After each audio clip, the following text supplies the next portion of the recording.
Hey Gavin, question for you. Yeah. Do you know how many airports are in Sierra Leone or Burkina Faso? Gee whiz. Off the top of my head, I couldn't tell you, bud. Okay, where's a good place where I could go to find that? Well, you know where I always go when I don't know the answer to that kind of information? Mm-hmm. I head on over to the CIA World Factbook. Okay, I'm gonna have a look and see. Spotlighting the World Factbook as we bid a fond farewell. What the? It's gone. It's gone. That's the headline this week, folks. After many, many decades of informing or propagandizing to the young people of America and all around the world Who speak English? who speak English, the CIA World Factbook, a feature of my childhood and many people's childhoods, and actually of my career as an educator, is no more.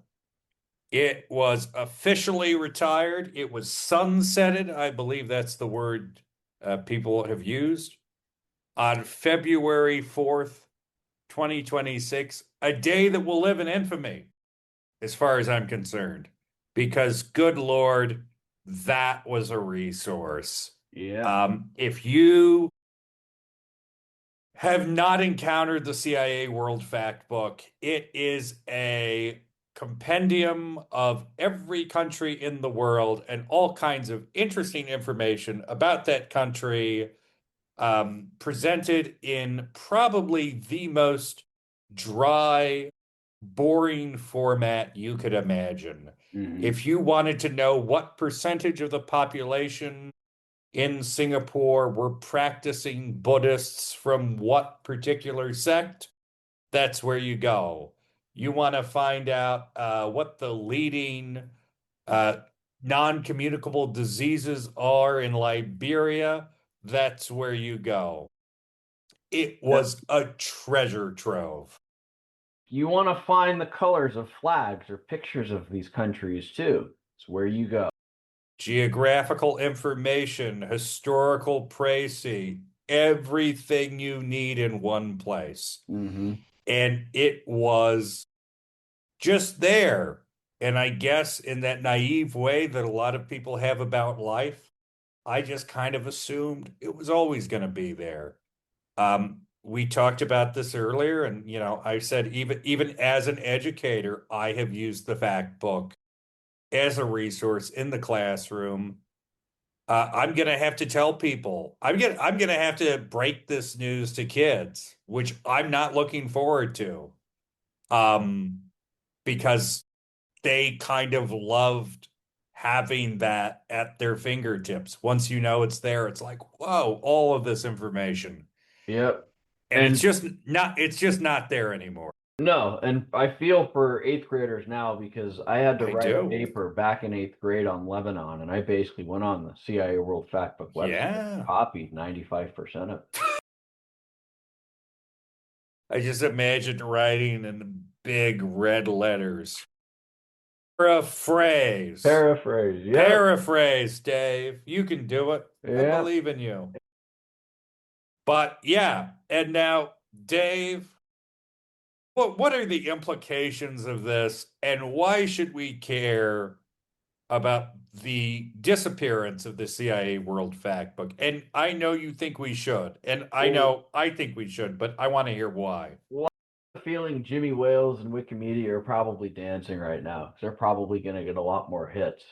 I But would suspect so. ChatGPT and Gemini and Gronk and the AI bots are really going to be dancing if they know how to dance. Let me tell you, they're going to be doing the Hmm. robot 24/7, 365 for the next who knows how long because now people are going to go to ChatGPT, and I'm going to do that right now. I was asking Gavin how many airports are there in Sierra Leone. I'm going to look right now. Hold on, bear with me for a second. I'm Type in barren. I'm barren. type this in. How many airports are in Sierra Leone and Burkina Faso? And then here's the reply. Sierra Leone has about 10 airports in total, including one main international airport, Lungi/Freetown International, and several smaller regional or domestic airfields. Burkina Faso has around 27 airports listed across the country, including both major and smaller airports. So, in summary, it gives you a rough number around 10, a rough number of around 27 for Burkina, 10 for Sierra Leone.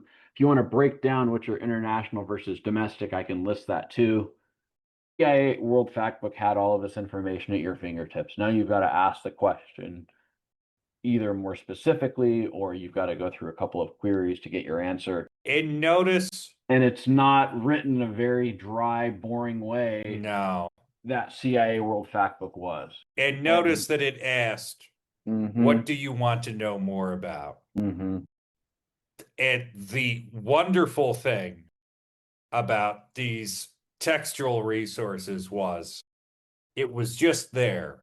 If you wanted to find it, you had to look for it, which is a skill unto itself. Yep. But it's a very valuable skill. That skill is being disappeared because now you have interactive interfaces that are trying to find out what you want to read as opposed to what's actually there. And as we've discussed previously, I mean, that does seem like the real danger in all of this is instead of, I mean, you can, I don't want to say dislike, but you could have disliked the CIA World Factbook, but it was the same for everyone who read it. And it was a resource for everyone who read it, whether you agreed with it or not. Now we're leaning on things that will change depending on what you think, what it thinks you want to read or hear or see. And I think that opens up a very disturbing reality, I guess. Well, it does. And the main difference, I would say, is that intelligence is there. It's apolitical if it's good intelligence, and it's supposed to be used for decision making. This is not about decision making. This is about leading you down a path towards something that you might not even want to go down. And the difference is if you're going down this path, you're being led down the path versus if you're using you could use the CIA World Factbook or a boring encyclopedia. You've got to move every single step down that path. This is taking you down a path, and you might not want to go down that path, but you're losing the ability to move down the path. And if you lose that ability to move down the path and think critically, you're making yourself vulnerable in the future. Yeah, and you don't want that. So we're going to sit here in mourning for all those wonderful memories, afternoons, wild away, trying to figure out what the biggest river in Guyana was. It's sort of being nostalgic about a past in which there was a commonly accepted notion of reality. Boy, wasn't that fun while it was here. Yeah. And all those poor kids now that are going to have to either figure out by themselves how to learn how to think. Poor kids. Poor teachers. Yeah, poor teachers too. Now you've got to go and compile all that stuff. I've got my project now is like I'm going to handwrite the CIA World Factbook. There you go. And copy it and distribute it around the city. Go Gutenberg. I mean, honestly, something to be said for that in this day and age.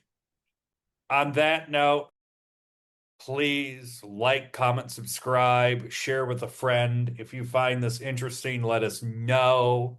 We appreciate all the engagement from our community, and we will continue bringing the stories under the radar and on the fringe. Thank you very much, Dave. You want to hit that button? Yep, I got it right here. Thank you guys for listening.